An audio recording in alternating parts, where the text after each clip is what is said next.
10 hukum.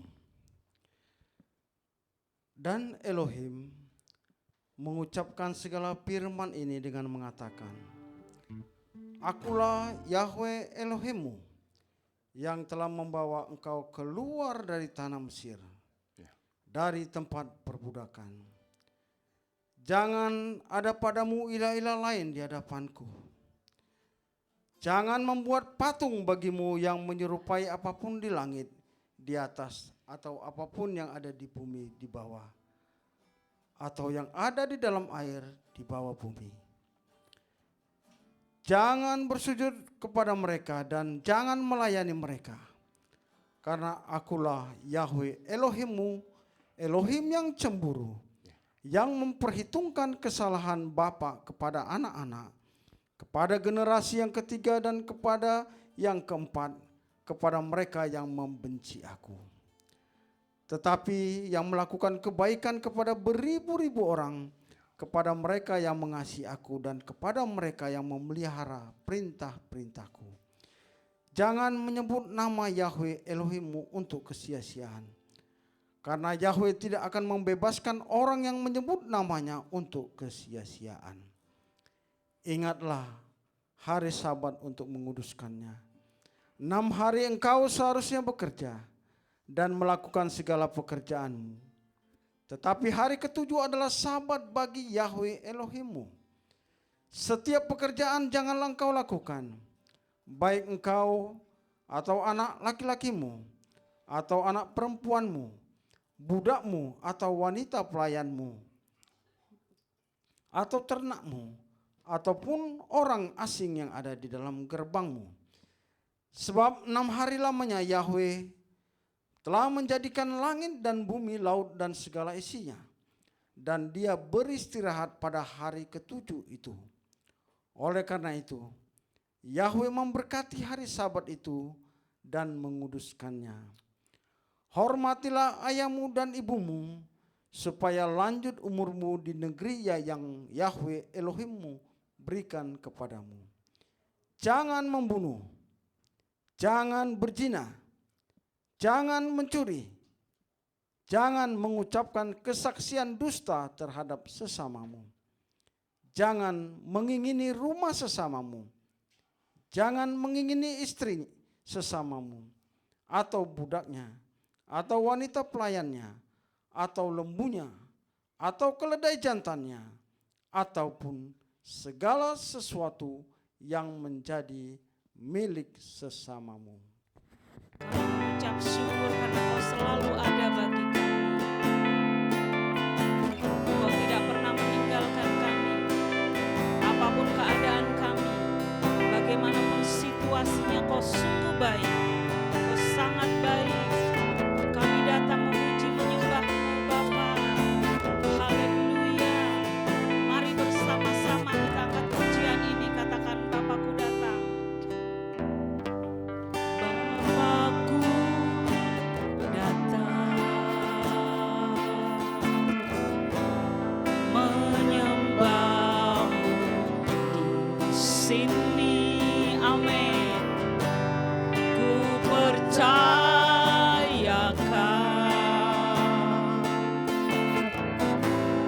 ada bagiku. Haleluya, haleluya, haleluya. Terima kasih Tuhan, Engkau sungguh baik. Bapakku datang, Bapakku datang menyembah-Mu di sini. Ku percaya Kau ada bagi kami. Kau tidak pernah meninggalkan kami. Amin. Haleluya. Tak usah ku takut, tak usah ku takut, sebab Kau, amin. Tak usah ku bimbang, Kau di dalamku. Tak usah ku cemas, Kau penghibur. Saat ku lemah, Kau kuatku. Ku nyanyi haleluya,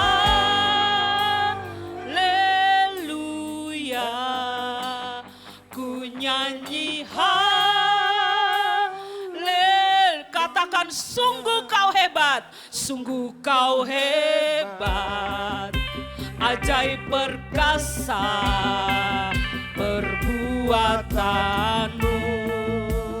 Oh, ku nyanyi haleluya, ku nyanyi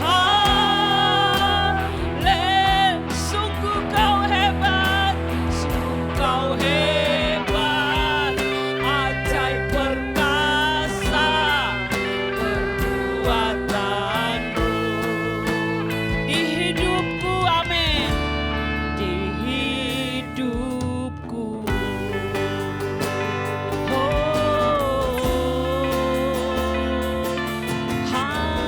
Haleluya. Bersama-sama kita angkat pujian ini sekali lagi. Bapakku datang, Bapakku datang menyembah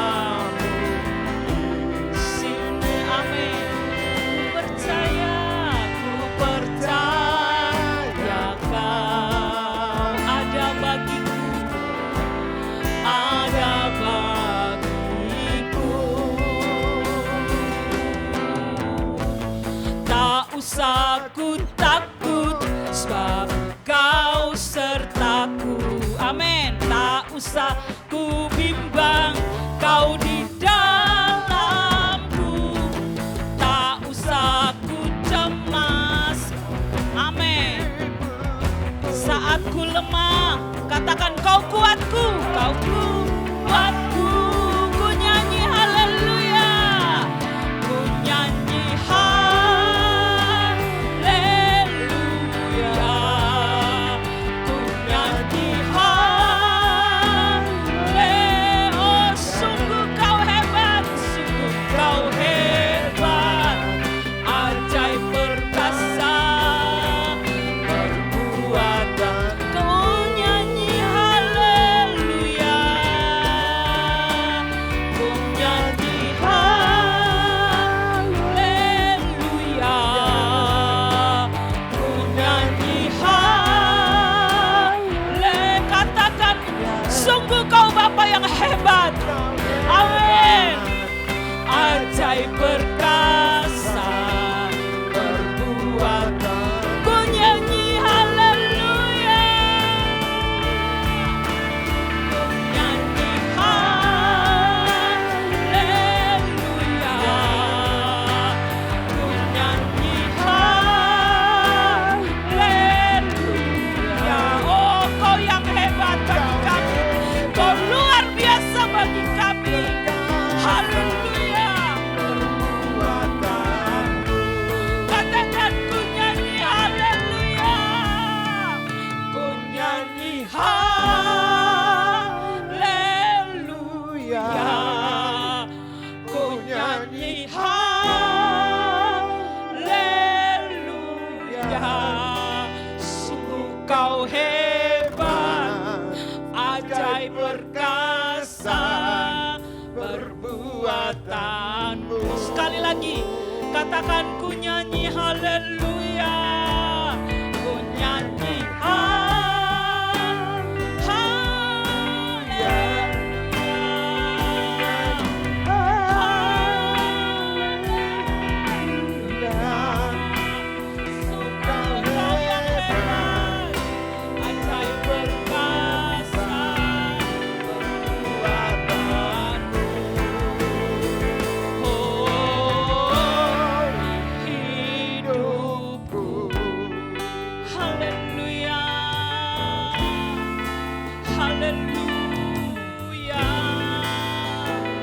haleluya. Kau hebat bagi kami, Kau luar biasa. Haleluya, glory, haleluya, haleluya, haleluya, haleluya Bapa, haleluya. Kuasa-Mu nyata bagi kami, penyertaan-Mu bagi kami, sungguh luar biasa. Haleluya, haleluya,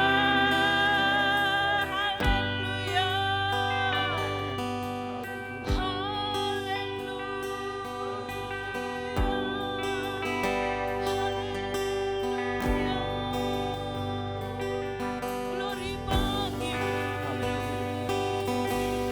Haleluya. Kau sangat, mari kita bermasmur bagi Dia, karena Dia hadir di sini. Dia ada bagi kami. Dia mendengarkan setiap keluh kesah kami, Bapa. Haleluya, haleluya, glory, haleluya, haleluya.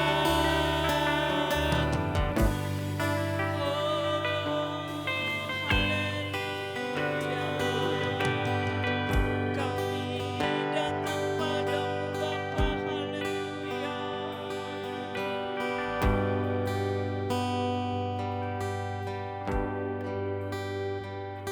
nyanyi haleluya,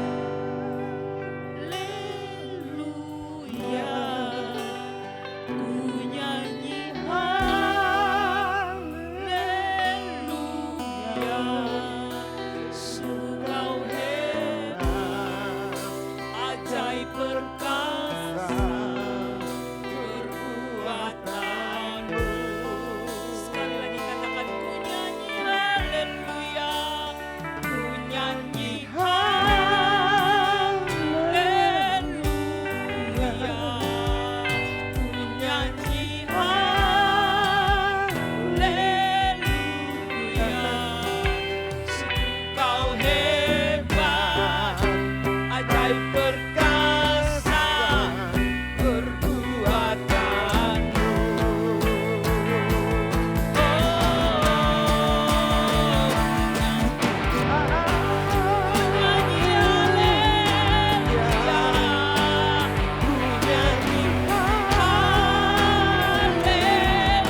kita akan siapkan hati kita untuk mendengarkan firman Tuhan.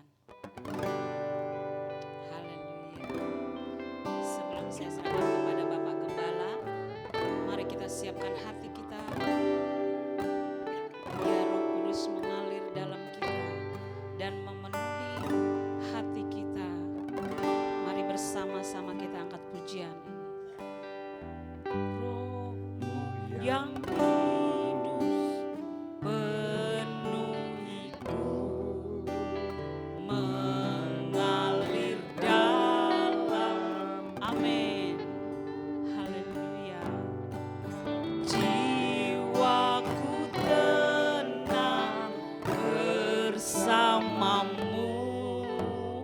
dalam naungan, ku buka hati untuk jamahanmu, berserah penuh di hadiratmu. Kau ambil alih seluruh hidupku di altarmu, menyembahmu. Sekali lagi, haleluya. Roh-Mu yang hidup penuhiku, mengalir dan ku buka hati,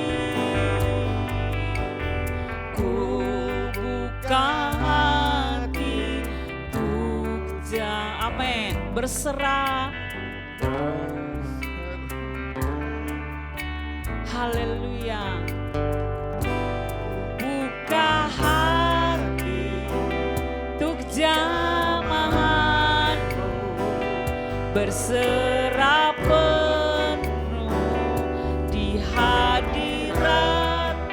Kau ambil alih seluruh hidupku,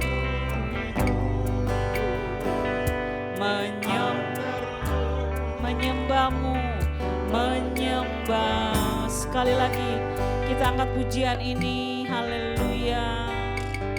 Roh-Mu yang hidup, Roh-Mu yang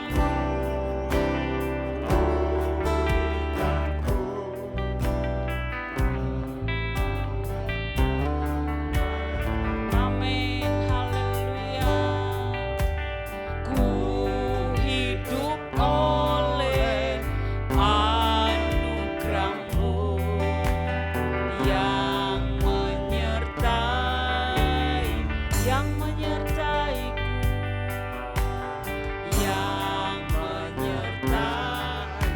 Buka hati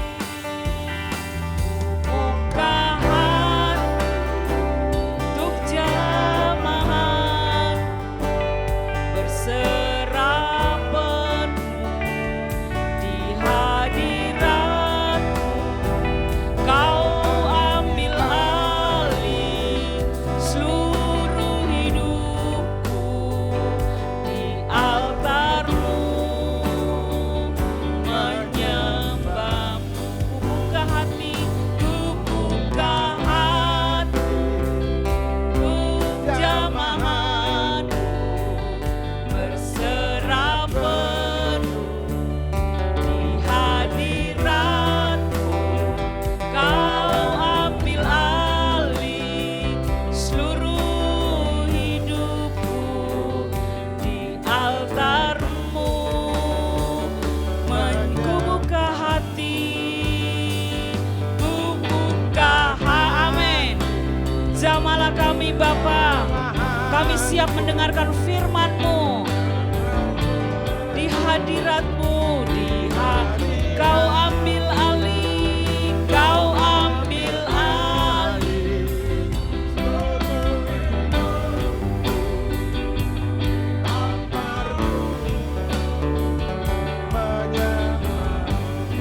Kau ambil alih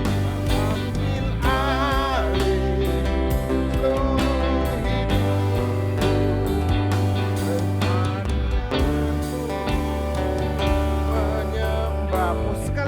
kau ambil alih. Kau ambil alih seluruh hidupku di altarmu menyembahmu. Bapa yang baik, itulah ungkapan hati kami, Bapa. Kau mengambil alih hati kami, Bapa. Sehingga kami benar-benar ketika akan mendengar firman ini masuk dan dia bersemayam dalam hati kami. Sehingga kemudian nanti kami menjadi pelaku-pelaku firman dan bukan sekadar pendengar semata. Terima kasih Bapak yang baik, hamba-Mu akan menyampaikan firman-Mu atau dafarmu. Tidak ada apa-apanya di hadapan Bapak. Tetapi yang Mu percaya Bapak, Engkau mengurapi, memberikan Bapak hikmat Tuhan. Dan Engkau sendiri berbicara kepada kami pribadi, lepas pribadi Bapa. Sehingga kami sama-sama diberkati, baik hamba-Mu yang menyampaikan maupun seluruh jemaat-Mu di tempat ini. Terima kasih Bapa, berfirmanlah Tuhan karena kami sudah siap. Di dalam nama Yesus Hamasiah kami sudah berdoa seraya bersyukur. Mari kita sama-sama katakan, amin. Salam Bapak Ibu Saudara kasih. Apa kabarnya Bapak Ibu? Luar biasa. Kita anukan dulu ya, apa namanya, leyel kita. GVF. Yesus Hamasiah. Amin. Waduh, ini masih 50 watt belum 100. Saya mau 100 ya Bapak Ibu ya, 100%. GVF. Yesus Hamasiah. Amin. Ini baru semangat ya. Sebentar lagi kita makan Bapak Ibu, jadi nanti kembali lagi tenaganya. Baik Bapak Ibu Saudara kasih, kita akan dengarkan khotbah dari kitab Galatia pasal 6 ayat 1. Saya undang Bapak Ibu Saudara kasih untuk kita berdiri, kita sama-sama baca apa yang ada di layar atau mungkin di Alkitab atau HP Bapak Ibu Saudara. Baik, kita baca Galatia 6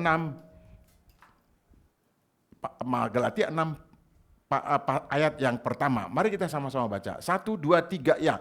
Saudara-saudara, kalaupun seorang kedapatan melakukan suatu pelanggaran, maka kamu yang rohani harus memimpin orang itu ke jalan yang benar dalam roh lemah lembut sambil menjaga dirimu sendiri supaya kamu jangan kena pencobaan. Amin. Silakan duduk Bapak Ibu Saudara kasih. Kita berbahagia yang mendengarkan, melakukan firman Tuhan di dalam kehidupan kita sehari-hari. Amin. Bapak Ibu Saudara kasih, ini mungkin sering kita dengar khotbah yang terambil dari kitab Galatia pasal 6 ayat 1. Judulnya sedikit unik ya Bapak Ibu ya. Saya beri judul jangan kubur kepala dalam pasir. Kira-kira maksudnya apa? Apa? Pernah dengar burung unta, nama burung unta? Nah, kalau dia ketakutan, katanya nih, kalau dia ketakutan atau dia merasa bersalah, itu pasti kepalanya yang ditanam di dalam, dikuburnya dalam. Badannya masih kelihatan. Kalau orang yang hendak membunuh burung ini atau mungkin temannya sejenis hendak menciderai, bisa nggak? Bisa. Kan kepalanya. Ya, kepalanya. Emang yang diserang cuma kepalanya. Kalau diserang jantungnya bisa mati nggak?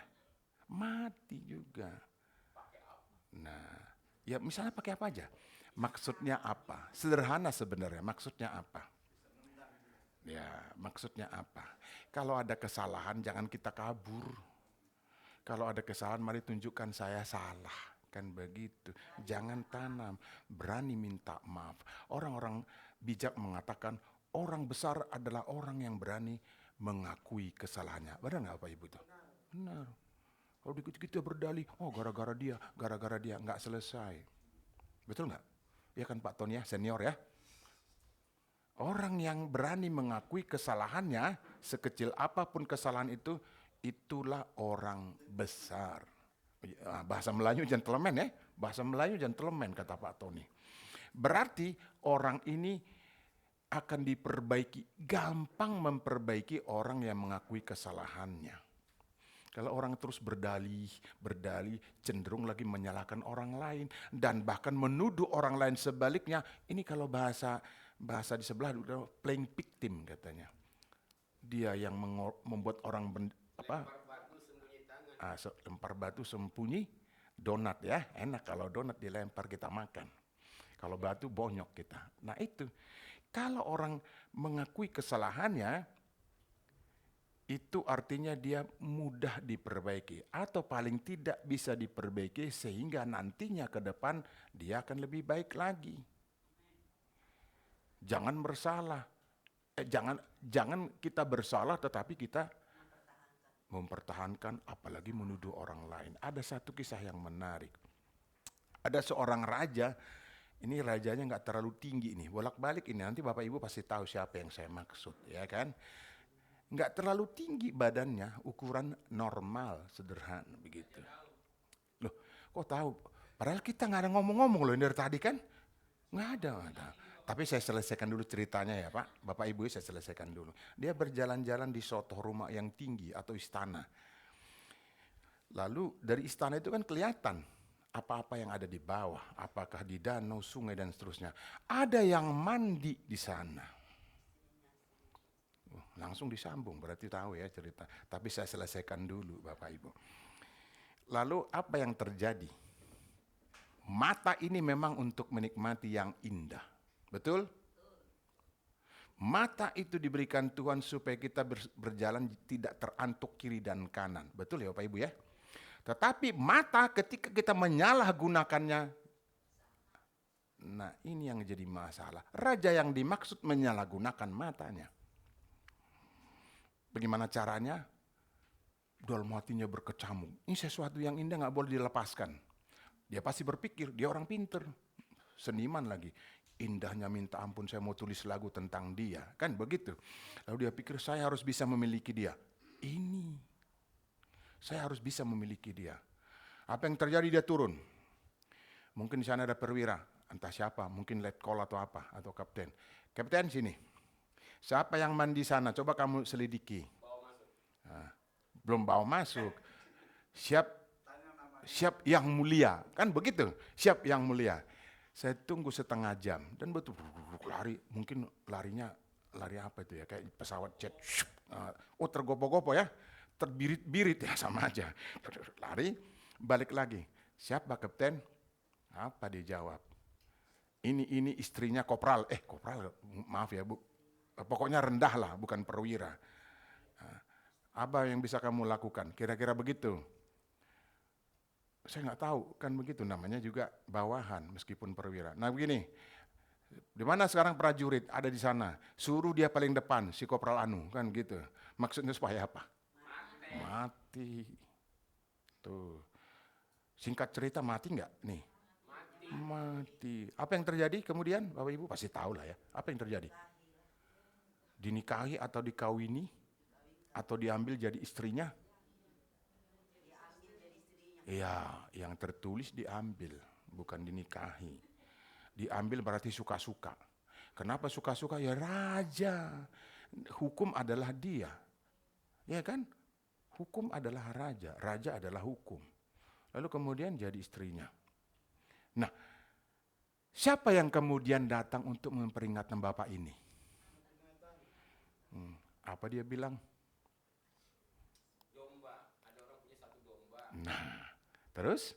Ada yang banyak domba itu ngambil satu Oke, yang mulia raja itu jawabnya apa? kamulah orangnya. Nah, bukan. Yang ngomong itu Nabi Nathan. Raja jawabnya apa? Mbak itu supaya dipanggil orangnya mau di. Ya. Ini dia. Tadi saya katakan dengar ya Bapak Ibu, di awal ini orang pinter. Kok malah dia nggak tahu, dia seniman, dia orang pintar. Bukan buta cinta, ini salah satu orang pintar yang berdalih. Siapa orangnya akan saya hukum. Ternyata kemudian apa? Pertanyaannya, berani dia menghukum diri sendiri nggak? Ada nggak dia berikan misalnya imbalan atau apa gitu untuk mengobati, untuk menganu kesalahan? Ada nggak? Apa? Loh kalau hukuman ada, pasti itu mati kan, anaknya kan ditangisi. Itu benar-benar seorang ayah yang yang benar ya. Tetapi dia katakan apa? Sedih aja kan? Dia mengakui nggak? Nyaris nggak mengakui sebenarnya. Karena dia merasa itu satu hal yang wajar. Padahal dia belajar dari ini, pasti belajar dari Torah itu. Jangan mengingini istri sesama. Betul nggak Bapak Ibu? Sudah ada kan itu sebelumnya? Sudah ada. Sudah ada. Nah ini yang saya maksud, jangan mengkubur kepala dalam pasir seperti burung unta itu. Langsung akui, saya bersalah. Apa yang terjadi? Memang ini rencana Tuhan. Mungkin anaknya nggak mati loh, anak yang pertama. Bisa jadi kan? Tetapi karena dia seolah-olah tidak bersalah. Seolah-olah loh ya, bukan saya katakan dia tidak bersalah. Apa yang terjadi? Ada hukuman. Nah, inilah yang dimaksud dengan jangan kubur kepala dalam pasir. Jangan simpan kesalahan. Kalau sudah tahu salah, akui. Untung aja dia nggak bilang ini bercanda nih Bapak Ibu. Ah mana kamu tahu, meskipun kamu nabi kan gitu. Atau dia berdalih misalnya mengatakan, saya kan raja suka-suka saya dong. Iya kan? Terserah saya dong. Mau suruh kemana dia bertempur, mau kusuruh kemana. Kalau saya ambil. Nah, kita nggak tahu. Itu ahli nuzum kalau begitu. Nggak. Jadi katanya apa? Dia suruh pergi untuk mati. Kira-kira dia tahu bahwa ini akan mati nggak? Ya pastilah ya, orang nggak ada ilmu perangnya disuruh ke depan mati. Lawannya bukan kaleng-kaleng yang sebelah loh. Lawannya siapa? Orang apa? Orang Filistin yang badannya besar-besar. Nah, jadi artinya memang dia merencanakan sesuatu yang jahat karena menyalahgunakan matanya. Iya kan, Bapak Ibu? Mata itu memang untuk menikmati sesuatu yang enggak salah. Kalau ada lewat gitu yang indah, mohon maaf ya ibu-ibu ya, kaum perempuan yang cantik, ya lihat aja, jangan dipelototin. Dan lalu kemudian timbul dalam hati seperti Daud. Kapan saya bisa ngomong-ngomong dengan dia? Ini menjadi masalah. Matanya disalahgunakan. Mensyukuri maksudnya, masa istri orang disyukuri atau pacarnya orang, maksudnya gimana? Ini saya kurang jelas nih. Maksudnya, indahnya kebetulan namanya si Indah bagaimana? Bapak bisa digubukin dong, ya kan? Ya lihat aja lah. Oh iya, boleh juga ya. Oh indahnya pemandangan di depan saya, boleh juga sebenarnya.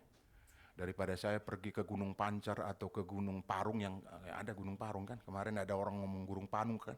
Nah itu lebih bagus saya. Oh sudah dibekukan. Ini lama-lama jadi politik nih, bukan khotbah lagi. Jadi yang benar, menyalahgunakan yang Tuhan berikan, itulah yang saya maksud, yang dimaksud oleh nats ini Bapak Ibu. Lalu apa? Ada 3 hal. Tolong nak ini. Bisa. Nah yang pertama, sesuai dengan nats yang tadi, yang pertama yang kita bisa dapatkan, membantu memulihkan seseorang yang salah langkah. Nah contoh, tidak membiarkan orang jatuh. Nanti kita baca natsnya. Nih ada kaitannya nggak dengan Raja Daud? Ada. Tuhan tidak membiarkan Raja Daud itu semakin dalam perbuatannya untuk merebut milik orang lain. Katakan seperti itu. Apa yang dilakukan oleh Bapak Yahweh dalam hal ini? Mengirim yang namanya Nabi Nathan untuk memperingatkan dia. Berhenti sampai di situ enggak? Ada enggak Bapak Ibu baca nats yang lain bahwa Raja Daud semakin menjadi-jadi dalam perbuatannya? Enggak ada. Nah, itu sudah diberikan oleh Bapak Yahweh, contoh dikirim orang memperingatkan. Kepada siapa? Raja Daud, supaya jangan nanti akan terulang dilakukan lagi. Begitu luar biasanya Bapak Yahweh memperingatkan kita. Sekarang di dalam nama Yesus Hamasiah memperingatkan kita, atau Roh Kudus memperingatkan kita supaya jangan berlarut-larut. Kalau ada teman kita yang salah langkah dan dia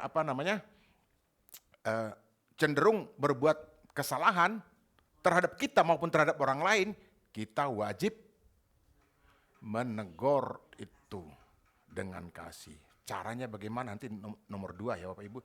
Yang jelas jangan sampai kita membiarkan orang lain jatuh. Kalau dalam hukum juga ada istilahnya begitu, membiarkan orang lain berbuat pidana, kita juga dipidana. Gitu Bapak Ibu. Kalau ya melihat ya, tetapi kita tidak melaporkan itu, kita juga kena. Bisa dimintai pertanggungan jawab, ada tindak pidana, kita tidak menegur. Ada yang berbuat salah, berbuat dosa, kita tidak melaporkan itu, kita juga dimintai pertanggungan jawab. Gitu. Itu hukum positif. Ada miripnya kan dengan hukum Tuhan kan? Dan memang saya pikir itu dari hukum Tuhan diambil kemudian. Jangan pernah membiarkan orang lain berbuat salah.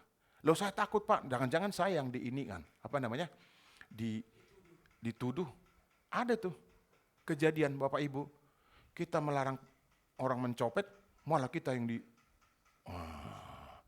paling enggak orang Medan bilang tikam manis, ya kan Bapak ya. Enggak luka parah tapi bikin sakit gitu. Ya kan benar ya Pak Benget ya. Ditikam dikit gitu, enggak luka parah. Akhirnya kita kapok, enggak mau ngelapor deh. Atau ada sekarang yang kejadian Bapak Ibu, ini fakta ya Bapak Ibu ya.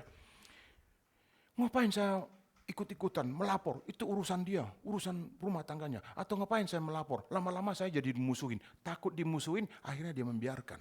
Ini yang paling berbahaya. Benar gak Bapak Ibu? Biarkan, udah urusan dia kok gak apa-apa. Tapi dia kemudian mati. Hati-hati Bapak Ibu.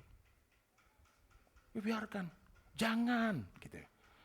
Ada nats yang mengatakan, jangan membiarkan orang lain jatuh ke dalam perbuatan yang melanggar hukum. Supaya kita tidak nanti dimintai pertanggungan jawab. Cegah. Nah balik lagi ke yang tadi, saya takut melapor Pak. Kalau jadi nanti saya melapor, saya yang jadi saksi. Ya nggak apa-apa. Biar Tuhan yang menyediakan buat kita apapun yang kita perlukan. Ketika kita menjadi saksi, biarin aja. Nanti kalau saya melapor, jadi saya tiap hari dipanggil. Ya nggak apa-apa. Lah kita kan mau menegakkan kebenaran supaya dia jangan lebih jatuh lagi. Supaya maaf nih, korbannya ini kan bisa ditolong. Kan begitu harusnya. Jangan pernah takut untuk itu. Kalau kita membiarkan, kita pun berdosa. Tadi saya katakan hukum positif, kita pun dimintai pertanggungan jawab. Itulah yang pertama. Nasnya kita baca, Bapak Ibu siapa yang berkenan sukarela untuk baca dari kitab Amsal ya. Amsal 2 Timotius ya. Tadi yang pertama ini enggak berfungsi.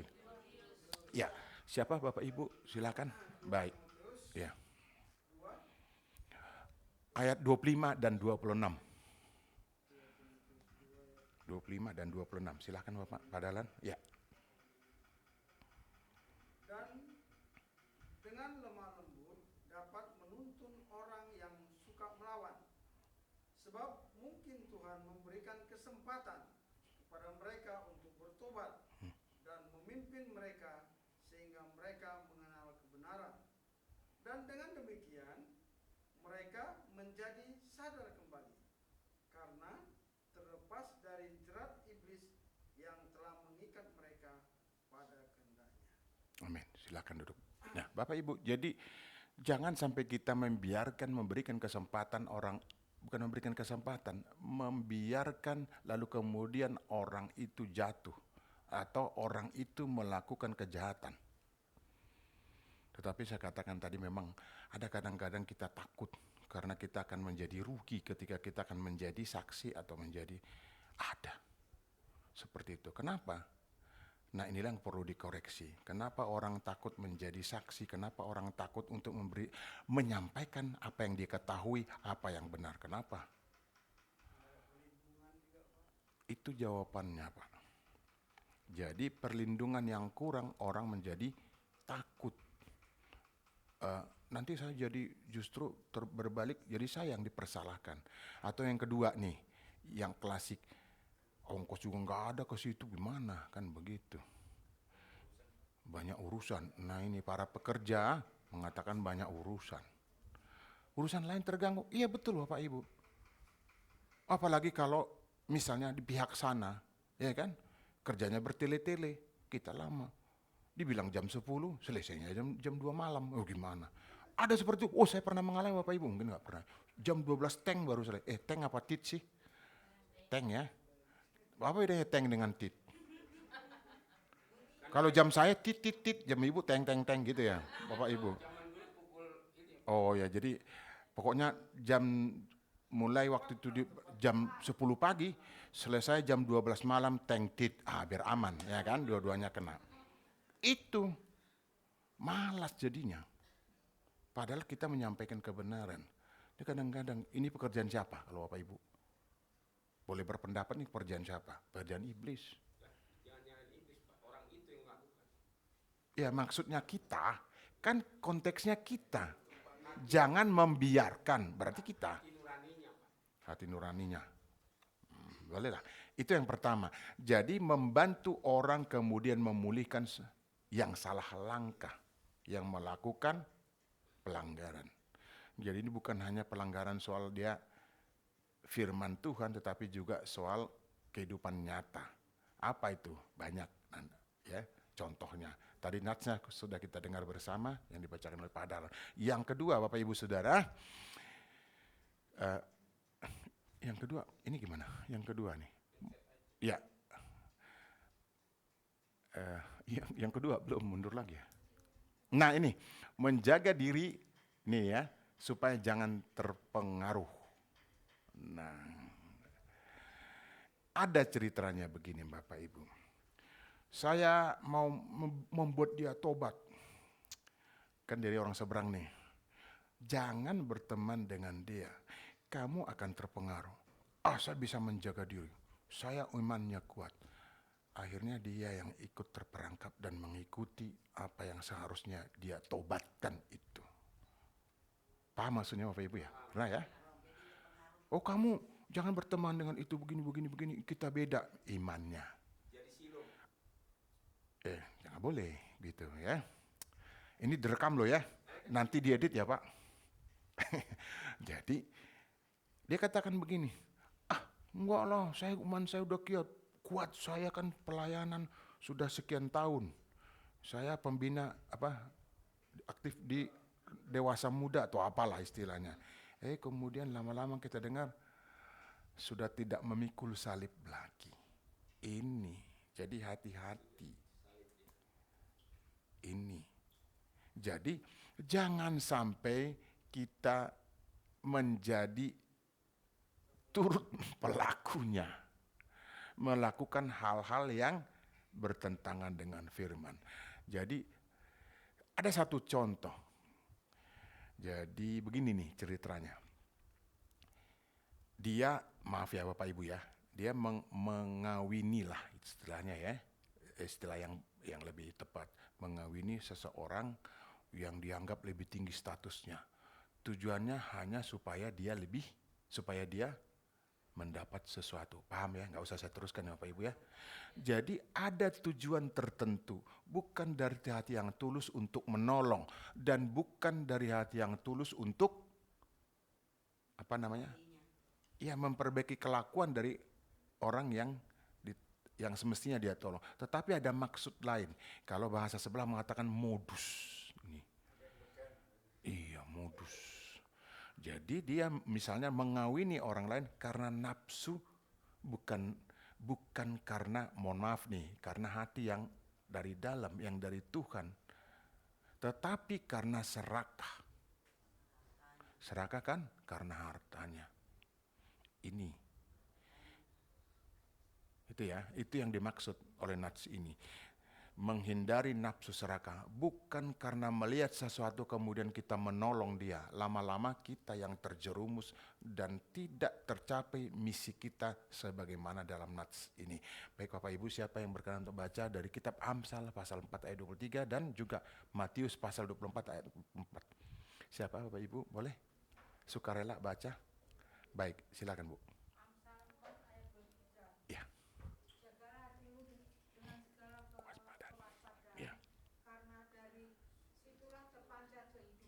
Amin. Yang kedua, ya. Matius pasal 24 ayat 24. Matius 24 ayat 44.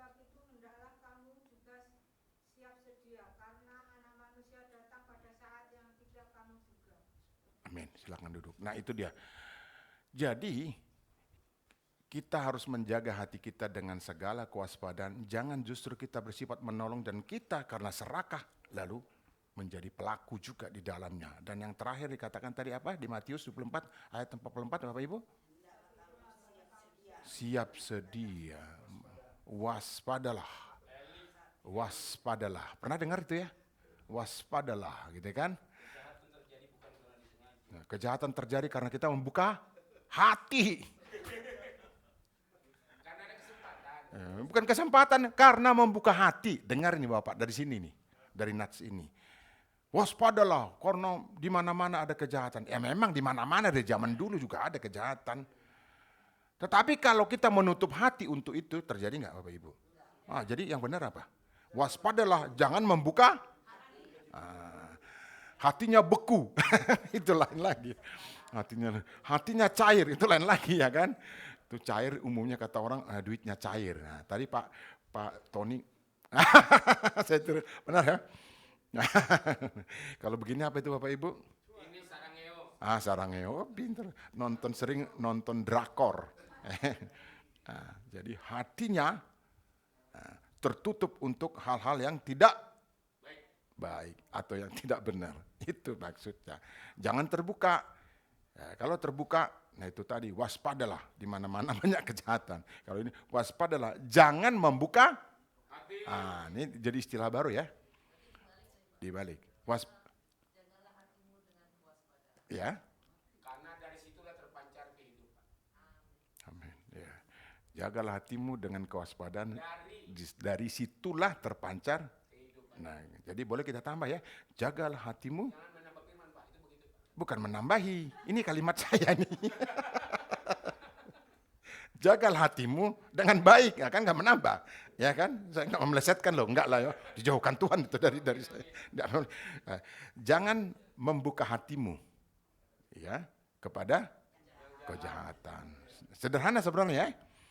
Boleh dong berbeda orang lain, waspadalah gitu ya. Jangan jangan membuka hatimu. Ini istilah baru. Istilah dari mana Bapak dapat? Ini pokoknya istilah GPF, Grafiret Indonesia Bekasi. Amin. Jangan membuka hati untuk hal yang jelek, itu maksudnya. Sederhana. Gitu ya. Yang ketiga Bapak Ibu, apa yang kita dapat dari nats ini adalah itu tadi apa? Apa namanya? Slide berikutnya. Waduh, belum. Ini mundur. Bagaimana nih ceritanya nih? Tidak membandingkan diri dengan orang lain. Nah ini dia. Jangan pernah mengatakan begini nih. Kalau ada satu masalah, ya pasti nggak bisa. Saya yang bisa. Saya bisa. Ini termaksud menyelesaikan orang lain. Ya udahlah, jangan suruh dia. Dia nggak bisa itu. Saya yang bisa deh. Itu. Ya saya nggak bilang begitu loh ya Pak. Ada memang seperti itu. Seperti yang barusan kita dengar pernyataan dari Bapak Johnson. Itu ada. Kalau sampai melihat seperti itu apa yang dikatakan Pak Johnson, mohon maaf nih, saya berani katakan dari mimbar ini. Tuhan mengetahui hati saya, percuma kita jadi hamba Tuhan. Apalagi seperti tadi kesaksian, menganggap orang lain tidak ada apa-apanya, padahal kita sama-sama berjuang. Dari berdarah-darah, sekarang setelah dia pakai jas, ya, overcoat, sekarang kita dilempar. Hati-hati, itu bukan hati hamba. Itu hati apa Bapak Ibu? Biar Bapak Ibu yang menyimpulkan, hati apa itu? Hati serigala. Apa? Hati ampla. Emang lu pikir ini warteg Bahari? Ini dia, bukan di Bahari ini mah. Kalau mengatakan dia nggak ada apa-apanya, biar saya sendiri yang maju. Dia nggak ada. Ini. Itu lebih tepat Bu. Ada udang di balik. Ya kok tahu ya? Nih. Oh, iya itu bisa juga. Oh bisa, terserah. Ini sama dengan yang tadi. Hati-hatilah. Itu sama. Jangan membuka hati. Nah, hati-hati jangan membuka hati. Ini pun sama. Bapak di balik apa? Ibu di balik apa? Sama. Intinya ada sesuatu yang ada yang bermasalah di situ. Iya. Batunya lari, udangnya bingung. Yang bisa batu lari. Emang Tadi Pak saya tarik. emang film kartun bisa batunya lari? Enggak bisa, Pak. Mangga kakinya, nggak bisa, Pak. Jadi itu tadi. Jangan sampai kita menyembelihkan orang lain karena kita ada udang di balik bakwan atau peyek atau apalah. Kalah. Itu. Ojo dibanding-banding. Mohon maaf mulut saya nggak bisa seperti melafalkan seperti Jawa. Jangan nyanyi Pak, nggak boleh. Itu bukan lagu rohani, itu rohana. Boleh, itu rohana itu. Oh, jangan dibandingkan saya dengan dia. Kita sama-sama hamba Tuhan. Tetapi kemudian saya ya Pak ya, bukan dilempar, disepelekan gitu, dianggap nggak ada. Itu tuh, kalau orang dunia bilang itu tindak pidana gitu ya kan, betul ya Pak ya.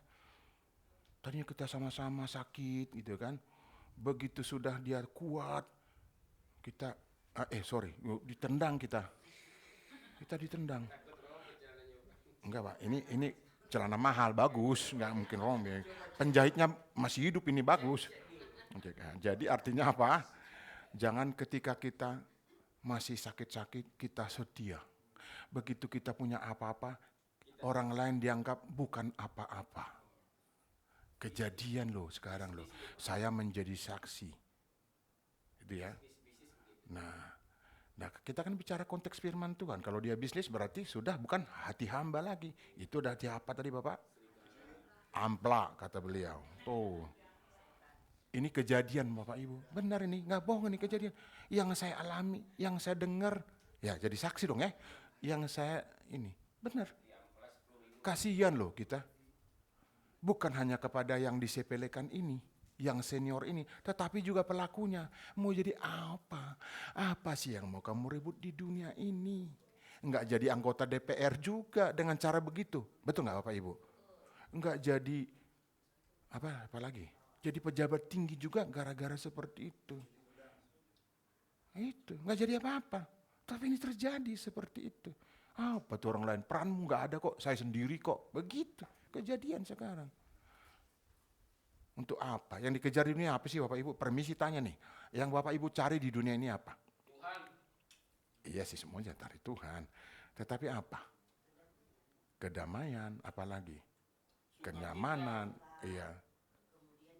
Kemurahan. Nah pertanyaannya, Bapak Ibu mencari kedamaian tetapi dengan melukai hati orang. Didapat enggak? Enggak dapat Bapak Ibu.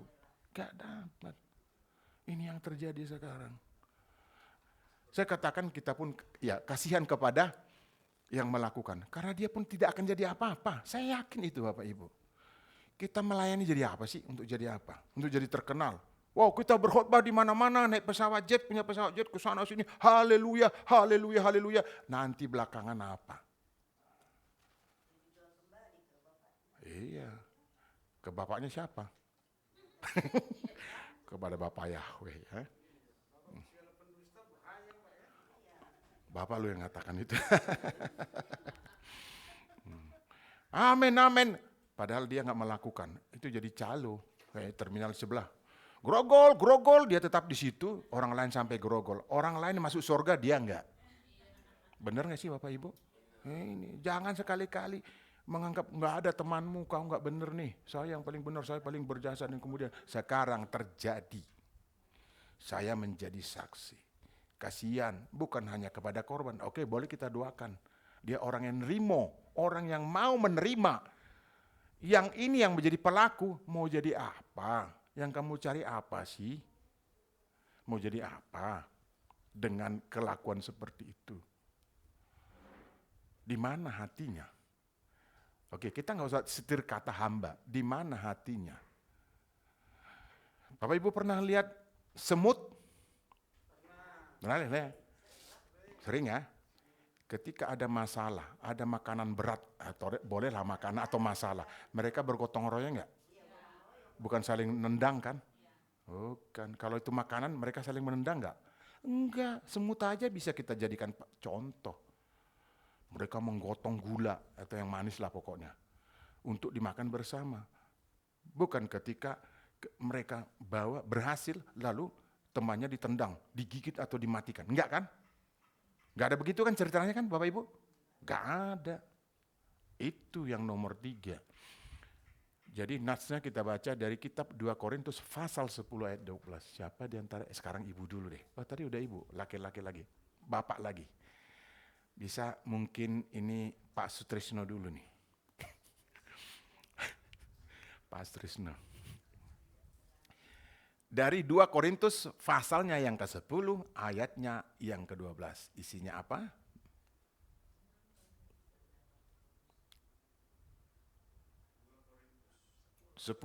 Pasal 10 ayat 12. Ya. Ya, silakan, Pak. Ya. Memang kami tidak berani menggolongkan diri kepada atau membandingkan diri dengan orang-orang tertentu Ya. yang memujikan diri sendiri. Mereka mengukur dirinya dengan ukuran mereka sendiri Ya. dan membandingkan dirinya dengan diri mereka sendiri. Ya. Alangkah bodohnya mereka. Amin. Silakan duduk, Pak Tris. Nah, itu dia. Rasul Paulus, orang yang jadi panutan kita, contohnya nggak berani menyepelekan orang, menyingkirkan orang, menganggap orang tidak punya kontribusi. Nggak berani. Kok gini berani gitu. Belum jadi Rasul Paulus sebesar berani gitu ya. Ini dia. Inilah yang ketiga dari nats ini yang mau kita pelajari. Tidak membandingkan diri dengan orang lain. Tidak menganggap orang lain itu tidak ada apa-apanya atau tidak menyembelihkan orang lain itu. Apalagi hamba Tuhan. Masing-masing punya tugas. Dia nggak ada jemaatnya. Kecil, saya jemaatnya puluhan ribu. Emang di hadapan Tuhan ditanya, kau puluhan ribu nggak jemaatmu? Apa yang kamu buat? Itu yang ditanya. Nggak ditanya, kamu pernah nggak naik jet pribadi sebagai hamba Tuhan dari ujung dunia ke ujung dunia, dari Sabang sampai Merauke, dari Miangas sampai Pulau Rote? Nggak ada. Nggak begitu. Loh Bapak kok bisa ngomong seperti itu? Baca di kitab suci, kita baca sama-sama, nggak ada begitu. Semua akan dihakimi menurut, bukan karena jumlah jemaatnya. Jadi saya tidak pernah khawatir, mungkin juga Bapak Ibu yang lain, hamba-hamba Tuhan yang lain, atau Bapak Ibu sekalian. Kalau kita jemaat yang kecil di sini, jangan pernah berkecil hati. Nggak pernah jemaatnya tambah, begitu-begitu aja, khotbahnya begitu-begitu aja, nggak apa-apa. Nah kalau kemampuan saya begitu mau apa? Ya, mau apa? Apakah saya harus jadi stand up, latihan dulu supaya Bapak Ibu ketawa-ketawa ketika saya khotbah, begitu ya kan? Haleluya, ya sama juga dengan calo yang lain tadi itu. Jangan gitu. Saya nggak mau seperti itu. Bapak Ibu mau nggak? Saya berkhotbah dengan penuh canda tawa, 50% canda tawa, 50% firman. Mana mau nggak Bapak Ibu? Enggak lah ya. Oh Bapak ngomongnya belepotan, wow bahasa daerahnya kental sekali. Emang kata mau dengar omongan yang enak atau firman Tuhan? Nah begitu. Jadi rasis ya, jangan begitu Bu. Jangan, nggak boleh. Maksudnya ada yang seperti itu, nggak enak gitu. Ada lagi yang lihat misalnya, pemusiknya itu artis rohani, mari kita bergereja ke sana. Lah artis rohani, mana ada artis rohani? Menurut kita loh di sini ya, menurut saya lah paling enggak Bapak Ibu. Tapi memang tujuan kita bagaimana memainkan musik yang benar, orang lain pun supaya semakin bergelora untuk memuji Tuhan. Bukan harus seperti orang lain misalnya, harus sama persis, enggak, mirip bolehlah. Apa salahnya sih kita meniru yang baik, musik yang bagus, enggak ada salahnya. Tapi ketika kita merasa bahwa kita seperti harus artis rohani, si jahat itu yang akan masuk. Kita enggak mau seperti itulah, janganlah. Jumlahnya sedikit, biarin aja. Enggak usah membanding-bandingkan diri, apalagi kecil hati. Bapak Ibu ya, ini bukan mau sombong nih sedikit nih. Ada suatu suatu perhelatan lah. Beliau sekarang sudah jadi wali kota. Saya tamu, kita kan masih junior nih, terus terang aja di Jakarta yang maaf nih memimpin di sini kan saya baru kan. Sementara yang lain senior-senior pendetanya. Di Bekasi ini nih ada satu perhelatan acara lah. Saya datang, selamat datang Bapak, saya terlambat. Saya juga nggak tahu loh Bapak Ibu, kenapa saya suka terlambat ya. Saya terlambat, disuruh duduk di depan. Ini bagaimana gitu.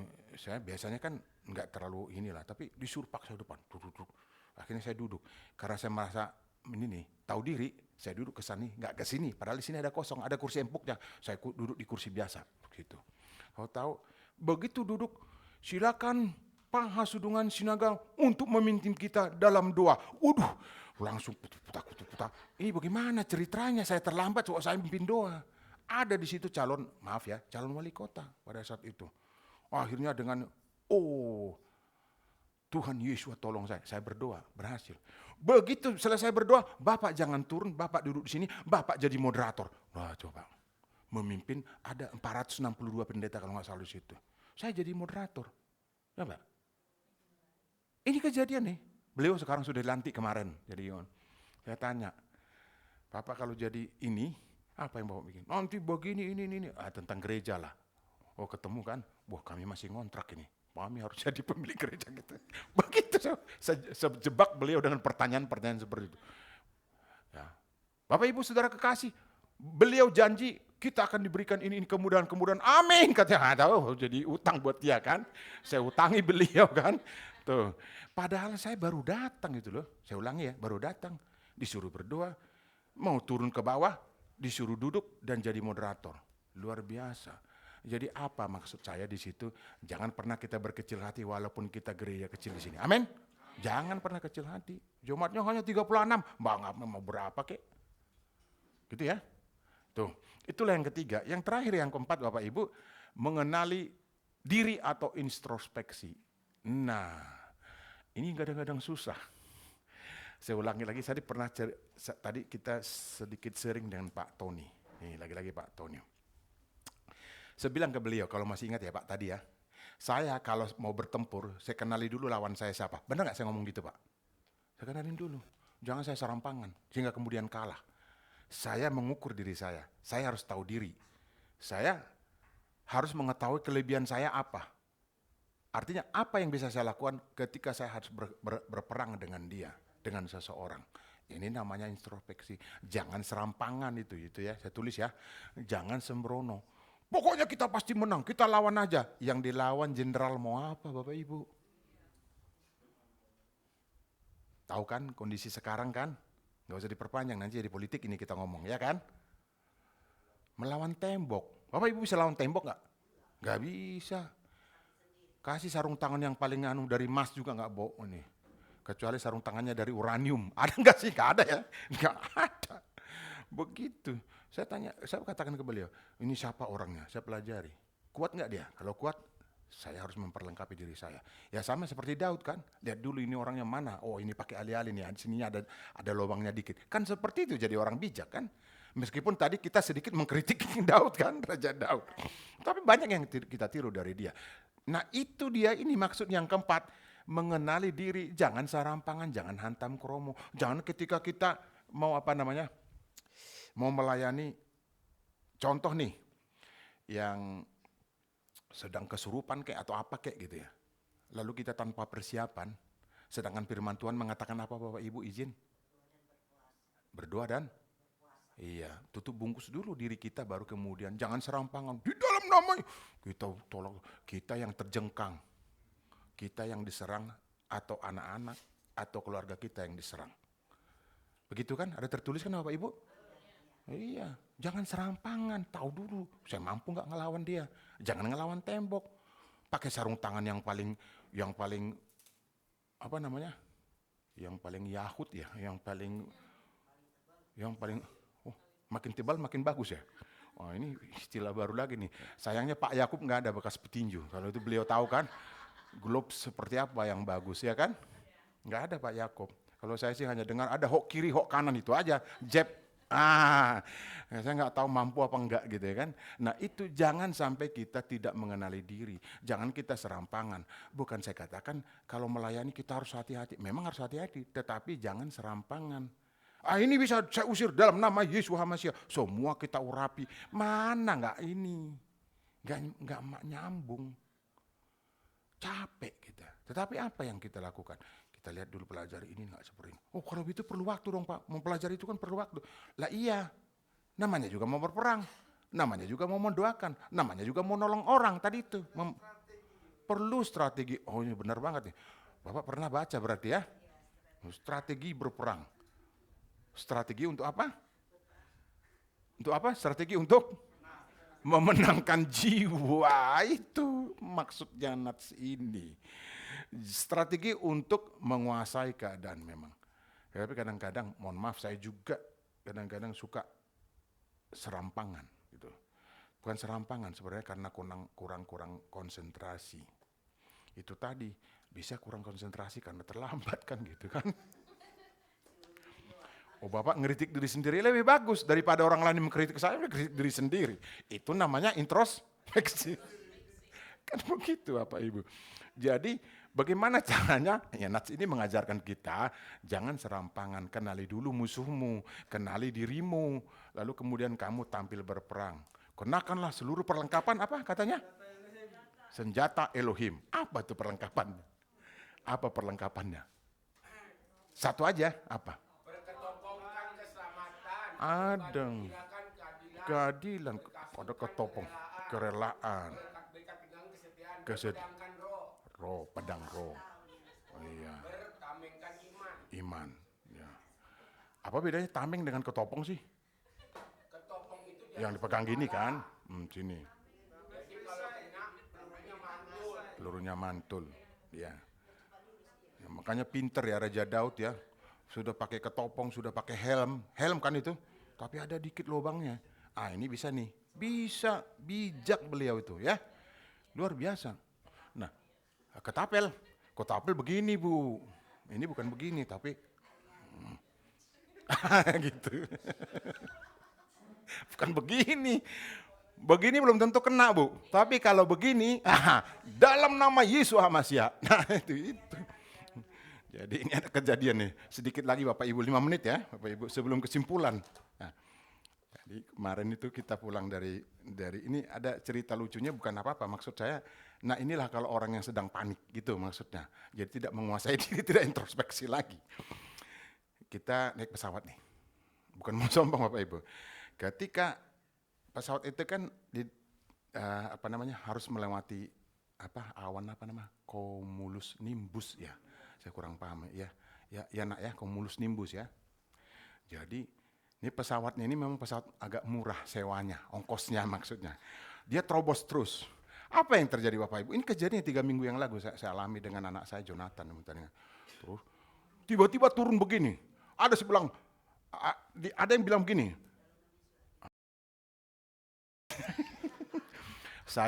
Bapak Ibu permisi tanya, apa yang saya katakan? Kalau tahu saya kasih 10.000. Saya 10.000. Apa? Enggak, singkat dong apa? Ini kadang-kadang enggak nyambung, belum lengkap. Apa?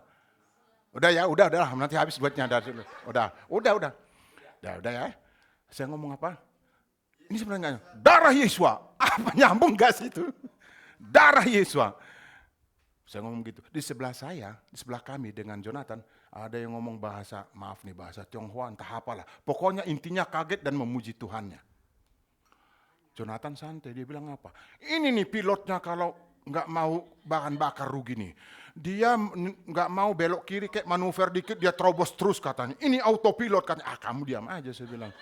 Tuh, orang sudah tiba-tiba turun, brok gitu. Sebelah sana. Saya darah Yesus di sini nih otomatis nih. Sebelah entah apa dia omongannya, saya nggak konsentrasi lah. Pokoknya saya ngomong darah Yesus aja. Anak saya bilang ini nih pilotnya kalau ini nggak mau rugi gitu dia bilang. Iya, nggak mau muter dikit gini. Nah, dia terus jalanin ini autopilot kan. Saya nggak ngerti juga. Kamu nggak. Saya juga nggak ngerti apa autopilot kan gitu. Bapak Ibu tahu apa autopilot? Tahu kan? Pokoknya otomatis lah dilepasin, mau tidur kayak mau dia pokoknya lepasin kan gitu. Kan itu kira-kira maksudnya ya. Nah itu. Kita yang jadi korban, ada berapa orang itu di dalamnya gitu. Mana ibu-ibu lagi banyak, ya omongannya serampangan. Untuk dia nggak ngomong yang nggak bisa diomongin itu loh. Kalau latah kan begitu kan? Kalau latah kan omongannya apa? Ada yang suka latah, permisiannya Bapak Ibu. Omongannya benda-benda tertentu yang nggak harusnya bisa disebutkan. Ada kan? Ada. Untung nggak itu, masih bagus Jo. Allah Bapak, saya darah Yesus. Ibu-ibu loh ini kalau ibu-ibu kan, wah dalam pikiran saya memang ibu ini masih latahnya masih bagus kan gitu. Latahnya nggak macam-macam. Kalau latahnya macam-macam, tuh berbahaya. Latahnya masih bagus. Ini kejadian 3 minggu yang lalu. Ini jujur nih. Prak gitu. latahnya masih bagus ibu. Saya juga ngomong darah Yesus. Sebenarnya kalau ngomong nggak nyambung kan, apa hubungannya? Nggak nyambung kan? Nggak nyambung nggak Bapak Ibu? Harusnya saya bilang terima kasih Tuhan kan gitu kan? Jadi darah Yesus. Tapi memang itulah bahasa kita ketika kita mengalami sesuatu di luar ini kita. Jadi apa namanya? Itu sudah menyatu dalam hati kita. Otomatis itu terlontar. Bukan di karang-karang, nggak nunggu. Kenapa kami serempak mengatakan itu? Dia dengan Tuhannya, saya dengan Tuhan saya, dan yang lain dengan Tuhannya. Ya itu kejadian. Ya, saya pikir ya masih bagus lah ya, dia ngomong begitu. Saya ulangi, kalau dia ngomong yang macam-macam kan, jadi kita emosi kan. Sudah tadi sok, marah lagi, waduh, bisa darah tinggi kan, Ibu. Tapi dia ngomong yang benar menurut dia, tapi juga enak didengar begitu ya. Maksudnya bukan bahasa-bahasa yang tidak lazim gitu. Kita pun mengatakan seperti itulah. Jadi itu tidak terlepas semua dari kalau kita bisa menguasai diri, kontrol diri. Dan bahasa lain tertulis tadi introspeksi. Ada kaitannya, ada. Kalau kita sudah mengontrol diri, bahasa-bahasa yang positif yang keluar ketika kita mengalami shock, ketika kita mengalami masalah, terlontar itu secara otomatis. Nah itu yang dimaksud. Inilah yang kita pelajari dari nats ini sebenarnya. Apa kesimpulannya Bapak Ibu? Ada 2 ya. Kesimpulan yang pertama, kita menolong orang supaya tidak terjerumus atau tidak semakin terpuruk dalam dosa atau pelanggaran. Yang kedua, ayo nak dikit lagi. Tetaplah berjaga-jaga atau waspada supaya jangan terpengaruh atau ikut arus seperti yang tadi. Dan kita harus introspeksi. Apa? Ada quotes-nya. Terakhir Bapak Ibu, quotes-nya sebelum kita tutup ya, mari kita baca bersama-sama. Izin ya Bapak Ibu ya, mari kita baca bersama-sama quotes-nya. Manakala kita siap dan mau membantu orang lain, kita sedang menyiapkan diri kita untuk ditolong oleh Tuhan demi membalaskan kebaikan. Jadi ketika kita menolong orang lain, sebenarnya kita sedang menolong diri kita sendiri. Siapa yang menolong kita kemudian membalaskan itu? Tuhan sendiri. Amin. Kita berdoa. Bapak yang baik, kami bersyukur untuk nats atau firman ini atau daftar ini yang Tuhan berikan kepada kami Bapak. Izinkan kami Bapak untuk dapat menyimpannya dalam hati dan kami malah jadi pelaku-pelaku firman. Terima kasih untuk nats atau firman atau daftar yang indah yang mengajari kami supaya kami semakin berhati-hati dalam kehidupan kami dan kami mengukur diri kami sendiri sehingga kami tidak serampangan dan kami tidak melakukan hal-hal yang di luar jangkauan kami. Ajar kami berpikir Bapak supaya kami benar-benar melakukan sesuatu itu karena pertimbangan yang matang dan tentunya meminta hikmat daripada Tuhan. Terima kasih untuk firman ini di dalam Yesus Hamasiah. Kami sudah berdoa seraya bersyukur. Haleluya. Amin. Sebelum kita masuk dalam doa berkat, mari kita berpujian. Silakan selalu berganti. Kami kasih Tuhan tetap abadi. Mari bersama-sama kita akan puji. Akan selalu ganti, amin. Kasih Tuhan tetap abadi, tak akan berubah sampai selamanya. Ku tetap percaya, amin. Ku yakin Tuhan memberkati, ku yakin Tuhan melindungi. Burung di udara Tuhan pelihara karena kasih-Nya. Tuhan selalu menolongmu, selalu menjagaku. Sehelai di rambutku tak akan terjatuh tanpa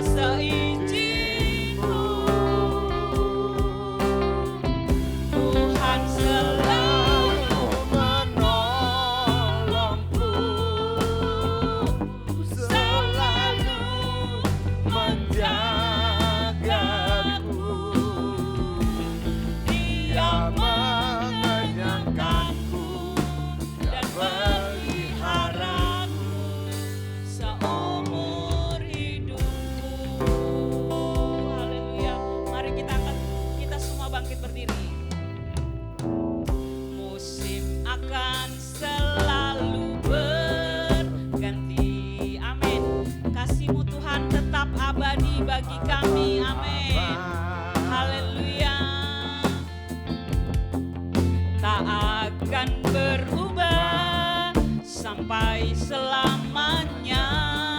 Ku tetap percaya. Oh haleluya. Ku yakin Tuhan memberkati. Amin. Ku yakin Tuhan melindungi. Burung di udara Tuhan pelihara karena kasih-Nya. Tuhan selalu menolongku, selalu menjagaku. Sehelai nirangku tak akan terjatuh tanpa seizin-Mu. Tuhan selalu menolongku, selalu menjagaku. Dia mengenyangkanku dan meliharaku seumur hidupku. Tuhan selalu menolongku, selalu menjagaku.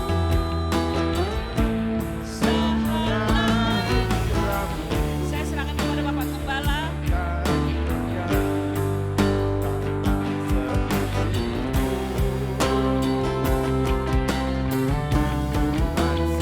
Selalu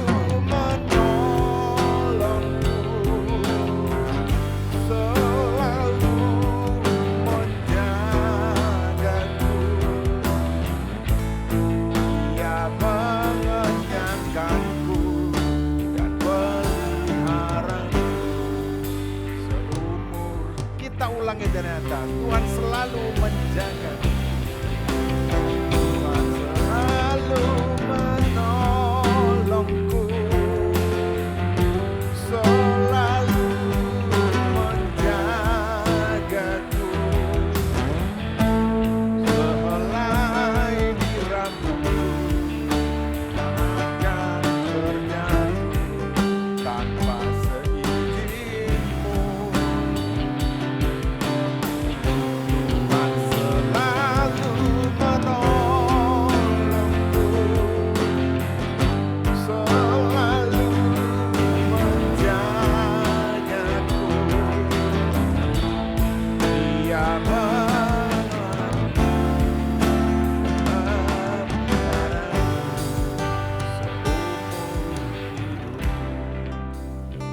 Bapak, itu ungkapan hati kami.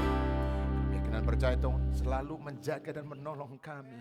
Manakala kami mengalami masalah dan apapun beban dalam kehidupan kami, Engkau selalu hadir di tengah-tengah kami. Kami percaya itu Bapak. Kami serahkan semua beban dan permasalahan kami ke dalam tangan Tuhan. Tuhan pasti campur tangan. Terima kasih Bapak. Terima kasih untuk ibadah yang boleh kami lakukan. Engkau sudah memimpin kami dari awal pertengahan sampai pada akhirnya. Kami penuh dengan sukacita dan damai sejahtera. Kami memuji Engkau dan puji-pujian yang kami naikkan. Kami percaya semuanya menjadi dupa yang harum di hadapan Tuhan. Terima kasih Bapak yang baik. Bapak, kami tetap dalam posisi doa yang sudah kami naikkan di hadapan Tuhan. Kami juga berdoa Bapak, rencana ke depan di mana kami akan mengurus perizinan tersendiri. Bapak, kami taruh dalam tangan Tuhan. Kami percaya Bapak, apapun dokumen atau data yang dibutuhkan kami pasti dapat menyiapkannya. Dan kemudian izin yang kami dambakan, yang kami idam-idamkan dapat kami peroleh sehingga kami mempunyai izin tersendiri dalam peribadahan. Semuanya kami serahkan dalam tangan-Mu. Berkati para pemimpin di negara ini yang mengurusnya. Demikian pula mampukan kami semua yang mengurusnya sehingga benar-benar itu boleh terwujud. Terima kasih Bapak yang baik. Bapak Ibu Saudara kasih, mari kita angkat tangan kita untuk menerima berkat. Diberkatilah engkau di kota dan diberkatilah engkau di ladang. Berkatilah buah kandunganmu, hasil bumimu dan hasil ternakmu, yakni kandungan lembu sapimu dan anak kambing dombamu. Diberkatilah bakulmu dan tempat adonan. Diberkatilah engkau pada waktu engkau masuk dan diberkatilah engkau pada waktu engkau keluar. Adonai Yahweh memberkati engkau dan melindungi engkau. Adonai yang menyinari engkau dengan wajahnya dan memberi engkau kasih karunia. Adonai yang menghadapkan wajahnya kepadamu dan memberi engkau damai sejahtera. Anugerah yang besar dari Bapa Yahweh, kasih karunia yang sangat sempurna dari Tuhan kita Yesus HaMasiah, serta penghiburan yang sejati dari Roh Kudus menyertai kita sekalian. Sekarang, besok, kekal sampai Maranatha Tuhan Yesus datang kali yang kedua di awan-awan yang permai menjemput kita para saleh salibnya. Demi nama Yesus HaMasiah, mari kita semua yang mengimaninya katakan bersama-sama. Amin. Bapa, terima kasih. Bapa, terima kasih.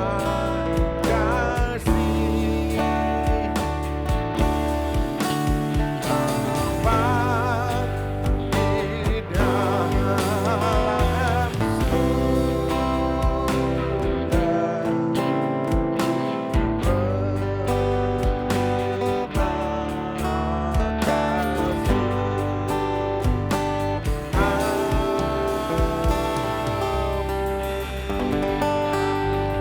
Sahabat Shalom, Bapak Ibu Saudara kekasih, selamat Sabat.